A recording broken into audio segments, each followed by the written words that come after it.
He succeeds me as Duke of Cornwall and takes on the responsibilities for the Duchy of Cornwall, which I have undertaken for more than 5 decades. I do actually, yeah, I do miss my grandmother and my grandfather. Yeah, it's been quite a bit of change. So you do sort of, you think about them not being here anymore. Yes. And particularly being in Windsor, for me, Windsor is hers, so she loved it here. She spent most of her time here. Royal watchers are stunned as an extraordinary power shift sends shockwaves through the monarchy. In a move few saw coming, Prince William has reportedly taken decisive action that leaves Camilla's son facing a dramatic fall from influence, while Peter and Harriet emerge at the center of a rapidly changing royal future.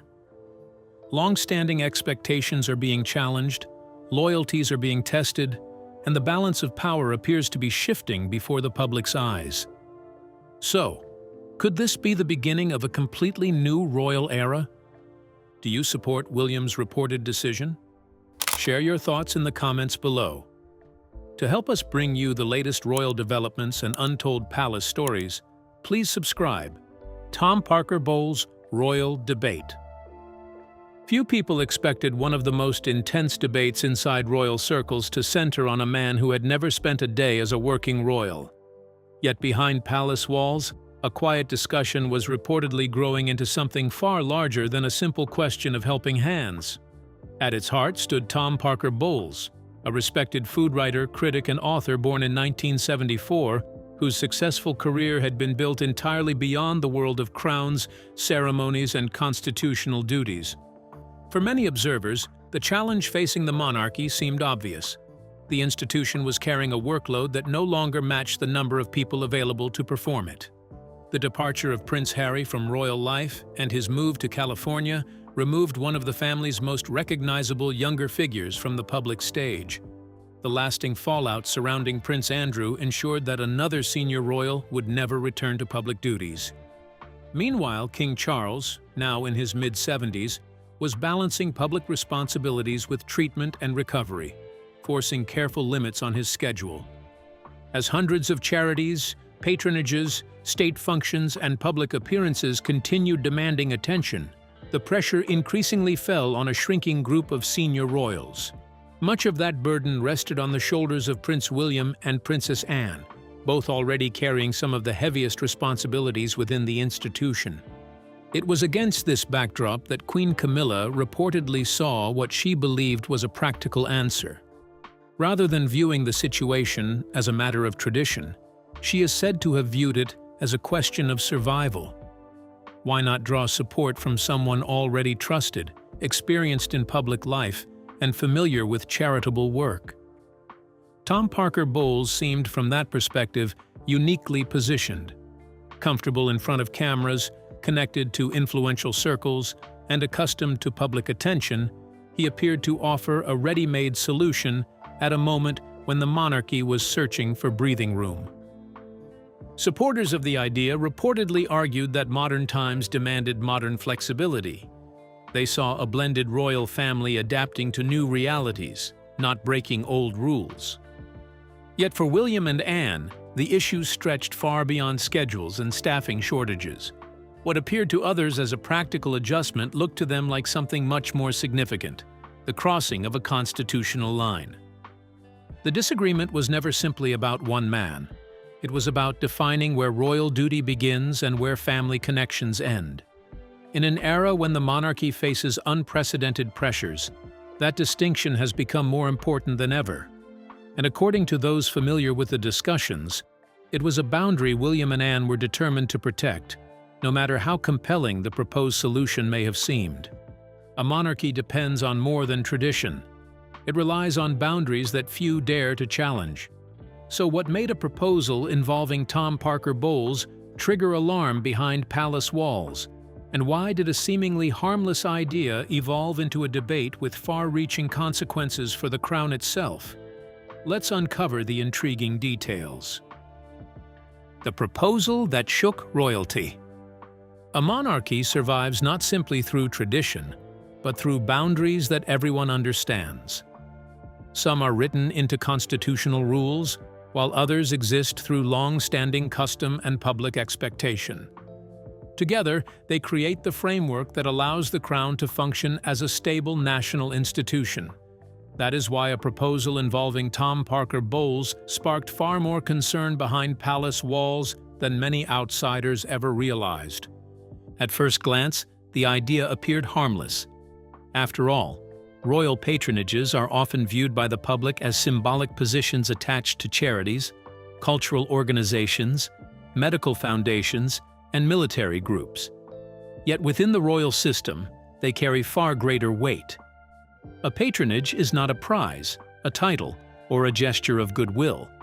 It is a public declaration that an organization has earned the confidence and support of the monarchy itself. For generations, that authority has rested on a simple principle.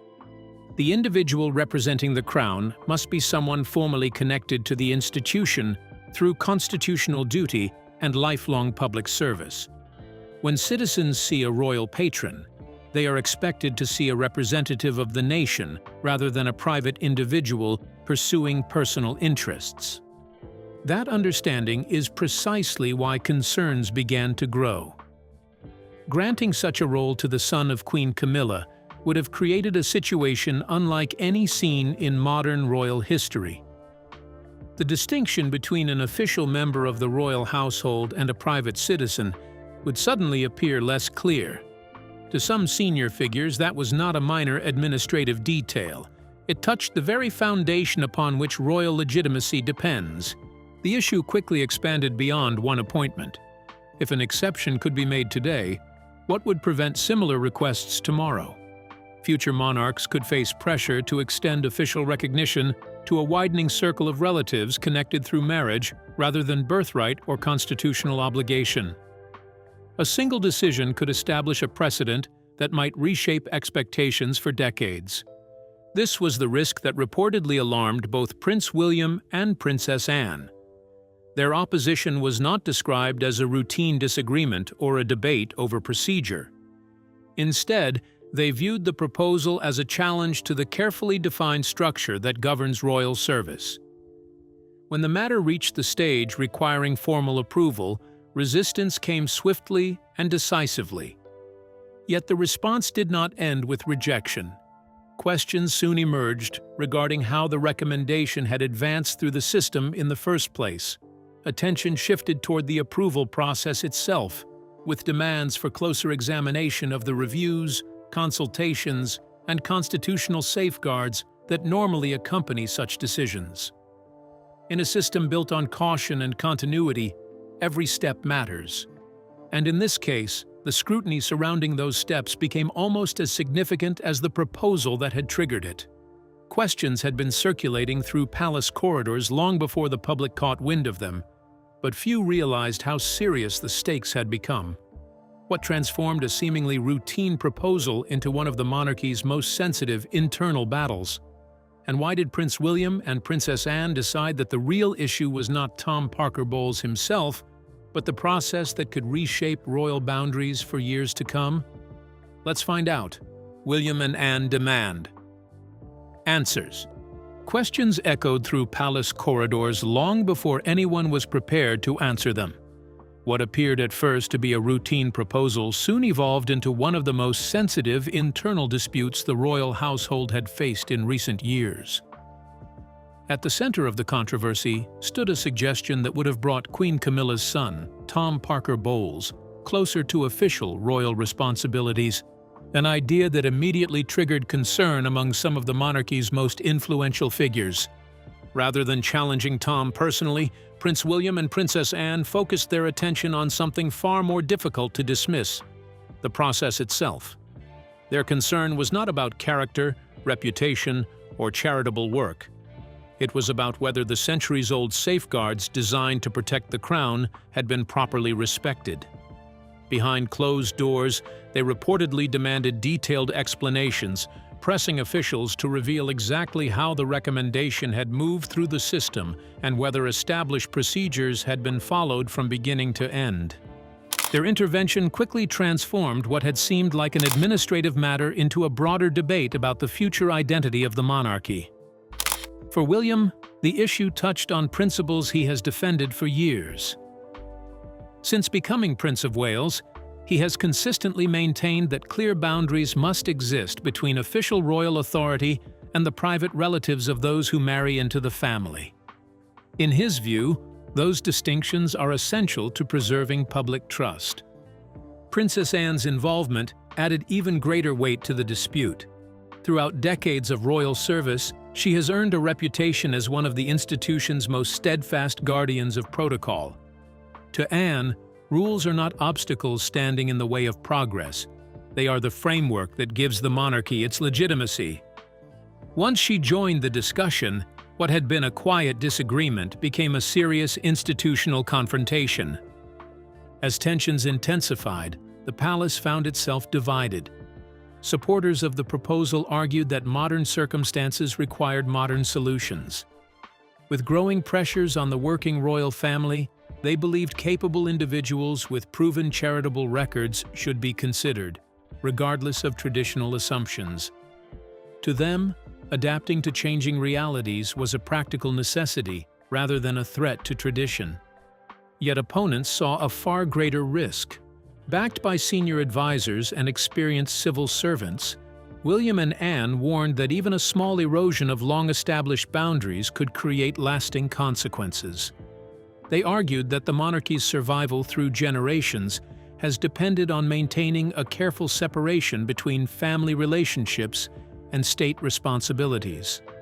When officials were forced to acknowledge that key safeguards may not have been applied with their usual rigor, the debate shifted dramatically. What began as a proposal concerning one individual became a defining struggle over procedure, accountability, and the principles that continue to shape the House of Windsor in the 21st century. Princess Anne's words carried the authority of 5 decades of service, turning what seemed like a private disagreement into a battle over the monarchy's future. But what proposal sparked such fierce resistance? Why did Anne draw a line in the sand? And how did a debate over royal responsibilities evolve into one of the institution's most consequential confrontations? Let's reveal what really happened. Anne draws line against change. Her voice carried a weight that few within royal circles could match. After more than 50 years of unwavering public duty, Princess Anne was not simply expressing an opinion, she was defending principles that had guided the monarchy through generations of change. When she insisted that any major alteration to royal responsibilities should face formal scrutiny, her position immediately transformed a private disagreement into a question about the institution's future. At the center of the debate was a proposal that many believed crossed a line rarely challenged in modern royal history. Supporters argued that the monarchy needed greater flexibility to adapt to contemporary realities. Critics, however, saw something far more significant at stake. They pointed to earlier occasions when extended members of the family were entrusted with official responsibilities, noting that such arrangements had always been governed by strict rules and clear accountability. Those precedents, they argued, existed for a reason: to ensure that personal relationships never outweighed constitutional duty. The concern spreading through palace corridors was difficult to ignore. If established boundaries could be adjusted for one individual, where would those limits eventually end?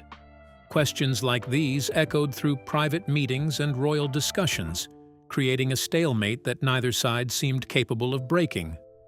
Yet while others focused on the conflict itself, Prince William quietly searched for a solution. Rather than simply rejecting the proposal and leaving an important gap unfilled, he pursued an alternative that reflected his long-term vision for a leaner, more efficient monarchy. His answer did not come from outside the institution, but from within its most dependable foundations. The figure he chose was Peter Phillips, the eldest grandson of the late Queen Elizabeth II and the son of Princess Anne. Alongside his wife Harriet Spurling, Peter represented a striking contrast to the controversy surrounding the debate. Unlike many associated with royal life, he had built a successful career beyond palace walls. Over the course of more than 2 decades, he gained experience in major organizations, including Jaguar and Williams Formula One, developing expertise in business leadership, marketing, and large-scale management. That background made him uniquely suited to the demands of modern charitable work, where efficiency and professional administration are increasingly essential. Raised with a strong sense of independence and never granted a royal title, Peter earned respect through personal achievement rather than inherited status. His reputation for reliability, combined with a lifelong bond of trust with William, made him an appealing choice. What had begun as a contentious struggle over precedent suddenly evolved into something entirely different. A carefully calculated strategy that preserved tradition while offering a practical path forward, reshaping the conversation in a way few had anticipated. Prince William's plans appeared to be unfolding quietly, far from the royal drama dominating headlines. But what was this little-noticed transformation taking shape behind palace walls, and why were Peter Phillips and Harriet Sperling emerging as key figures in a vision that could redefine the monarchy's future? Let's find out. William's hidden plan takes shape. Few people noticed it at first, but one of Prince William's most significant moves was unfolding far from the glare of royal headlines. While public attention remained fixed on palace intrigue and debates over the future of the crown, a quieter transformation was taking shape behind the scenes, one built not on titles, privilege, or constitutional maneuvering, but on expertise, service, and careful planning. At the center of this emerging vision stood Peter Phillips and Harriet Sperling, a partnership that represented something remarkably different from traditional royal structures. Harriet, a respected pediatric nurse with years of frontline clinical experience, brought credentials rarely seen within royal circles. Her knowledge was not ceremonial or symbolic.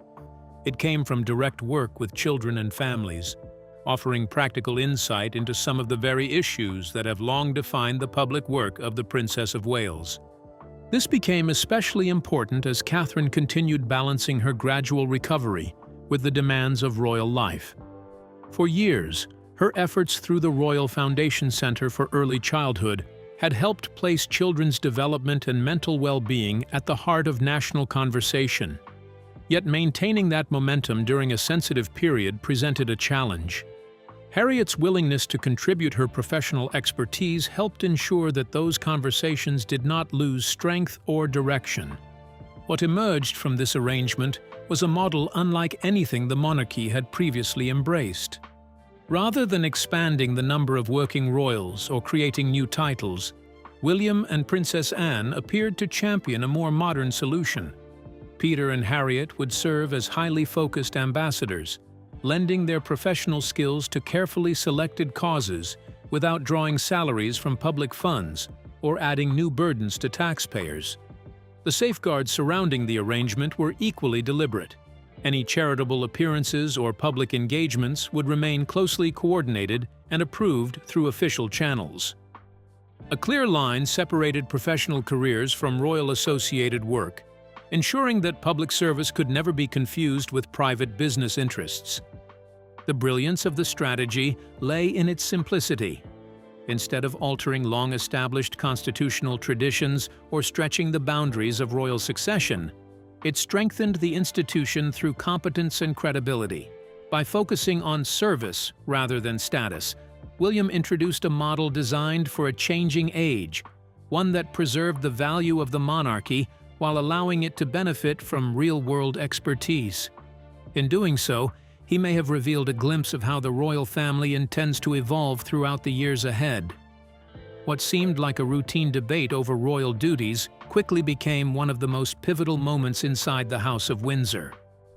As calls for new faces and additional support gained momentum, a surprisingly simple solution emerged and changed the conversation overnight. But what was this unexpected answer? Why did it halt a growing proposal? And how did it reshape the future direction of the monarchy? Let's uncover the astonishing details. William's solution changes royal future. What appeared at first to be a routine discussion about the future of royal duties soon evolved into one of the most decisive moments inside the House of Windsor. Behind palace walls, concerns had reportedly been growing that the monarchy was carrying an increasingly heavy workload. Supporters of a controversial proposal argued that additional help was urgently needed and that new faces should be brought closer to the royal institution to ease the pressure. Yet just as that argument seemed to be gaining momentum, a remarkably simple solution emerged, one that changed everything. Rather than allowing the conversation to revolve around outsiders or extended family connections, Prince William reportedly presented an alternative that was impossible to ignore. His proposal required no public funding, demanded no constitutional adjustments, and stayed firmly rooted within the direct royal bloodline. More importantly, it addressed every practical concern that had been raised. Suddenly, the narrative of a royal manpower crisis began to unravel. If the issue was truly about support, then the answer was already standing within the family itself. Peter and Harriet were presented as capable, trusted, and willing figures who could contribute through the family's voluntary support network without creating controversy or additional cost. The proposal not only filled the perceived gaps, but also reinforced long-standing traditions regarding hierarchy and succession within the monarchy. For those who had quietly championed the idea of giving Camilla's son, Tom Parker Bowles, a more formal role, the development created an uncomfortable reality. The central argument supporting his elevation had effectively disappeared. With a viable bloodline-backed alternative now on the table, there was little ground left on which to continue the campaign. Reports suggest that the united stance taken by William and Princess Anne proved especially influential. Together, they presented a solution so complete that pushing for any different outcome risked triggering wider constitutional questions, something few within royal circles were eager to invite. In the end, the proposal connected to Tom quietly faded from consideration. The recommendation was withdrawn, the discussion closed, and the traditional boundaries of the monarchy remained intact. King Charles was reportedly pleased with the outcome. Throughout his reign, particularly since his accession in 2022, he has often been tasked with balancing the complexities of a modern blended family against the enduring expectations of a centuries-old institution. This solution allowed those boundaries to hold naturally, without confrontation. The Princess of Wales was also said to welcome the arrangement, particularly because of Harriet's enthusiasm for supporting initiatives focused on children and early development. What began as a debate over staffing ultimately became something much larger, a powerful demonstration that, when tested, the royal system could still find its answers from within. Prince William's response was calm, measured, and seemingly impossible to challenge. Yet behind that quiet confidence lay a decision that could reshape the future of royal service itself. As questions grew about the monarchy's ability to meet increasing demands, what solution was being considered behind palace walls, and why would William's stance change the entire direction of the debate? Let's find out. William's authority ends royal debate. Prince William's response arrived with the kind of calm authority that often proves impossible to challenge. There were no dramatic confrontations, no public disputes, and no visible signs of rebellion. Yet behind palace walls, his position carried a weight that would ultimately reshape the entire conversation surrounding the future of royal service. At a moment when questions were quietly circulating about how the monarchy could manage an increasingly demanding workload, some believed the answer lay in expanding the circle of individuals carrying out official responsibilities. The discussion soon drifted toward the possibility of granting a more formal place to Queen Camilla's son, Tom Parker Bowles. On the surface, the proposal appeared practical. Behind the scenes, however, it raised concerns that reached far beyond a simple staffing decision. What made the situation particularly remarkable was that Prince William never appeared to challenge the proposal through direct confrontation. Rather than engaging in a public disagreement or creating unnecessary tension behind palace walls, he chose a far more strategic approach. Working alongside Princess Anne, he presented an alternative that effectively removed the need for the proposal altogether. Their response centered on two individuals who were already closely connected to the wider royal family. Peter Phillips and Harriet Sperling. Neither individual sought royal titles, official rank, ceremonial privileges, nor financial support from taxpayers. Instead, they represented something that many viewed as equally important: professional experience, personal commitment, and a genuine willingness to contribute when needed while remaining outside the formal structure of the working monarchy. The impact of this alternative was difficult to ignore. Almost immediately, the argument that the Crown required additional family members to strengthen its support network became significantly less convincing. Peter's reputation for professionalism and Harriet's growing involvement in charitable and public-focused activities demonstrated that capable assistance was already available without changing long-established royal traditions. As discussions continued, the original proposal gradually lost momentum. The solution presented by William and Anne proved challenging to oppose because it avoided many of the concerns that critics had raised.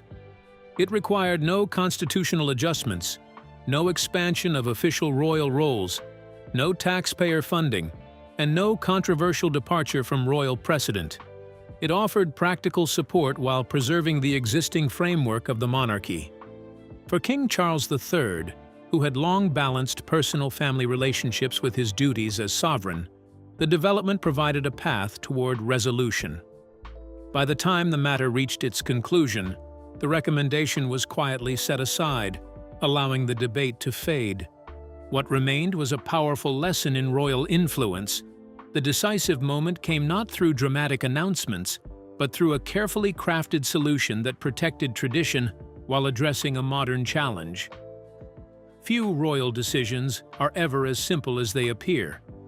What began as a debate over one proposal soon evolved into a defining test of royal authority, family influence, and the future of the crown itself. Why were Prince William and Princess Anne so determined to draw a firm line? And what was truly at stake behind the palace walls? Let's find out.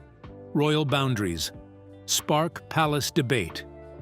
Few moments reveal the true character of a monarchy more clearly than those quiet decisions made far from public ceremonies and royal headlines. Behind palace walls, a debate unfolded that was never really about one individual, one family connection, or even one proposal. Instead, it became a powerful test of where the boundaries of royal authority should remain in the modern age. At the center of the discussion stood a simple but important question: who belongs within the working structure of the crown, and who remains outside it? While some viewed the issue through the lens of family loyalty, others saw something much larger at stake. For Princess Anne and Prince William, the answer was guided not by emotion, but by responsibility. Both believed that the distinction between the official royal family and the relatives of Queen Camilla should remain clear and unquestionable. That conviction became particularly significant when discussions began to circulate about the possibility of Tom Parker Bowles taking on a more visible role within royal circles. The response that followed was not driven by personal hostility, family tensions, or any lack of respect for his accomplishments. Instead, it reflected a deeper commitment to principles that many believe have safeguarded the stability of the House of Windsor for generations. For those determined to protect the institution, the issue was never about personalities. It was about preserving the clear distinction between the monarchy as a constitutional institution and the private relationships that exist around it. In their view, the crown can only maintain public trust when established rules are applied consistently, regardless of family ties, influence, or public opinion. What made the outcome especially remarkable was the speed with which an alternative path emerged. Rather than expanding the boundaries of royal involvement, attention turned toward individuals who already possessed a long-standing connection to public service and charitable work. Both Harriet and Peter stepped forward with notable humility, embracing opportunities to support community initiatives and charitable causes without demanding titles, special privileges, or increased public recognition. Their willingness to contribute quietly and effectively brought renewed momentum to important projects and highlighted the value of service motivated by duty rather than personal ambition. The episode ultimately carried significance far beyond the immediate debate. It reinforced an enduring principle that has helped the monarchy navigate decades of change. Adaptation is possible, but core constitutional boundaries must remain intact. When the discussion finally reached its conclusion, the message was clear. The future strength of the monarchy would not depend on personal preferences or family connections, but on accountability, tradition, and an unwavering commitment to duty. So what do you think really sparked William's shocking move, and how did Peter and Harriet rise to the center of this royal drama? We'd like to hear your thoughts. Don't forget to like, subscribe, and comment.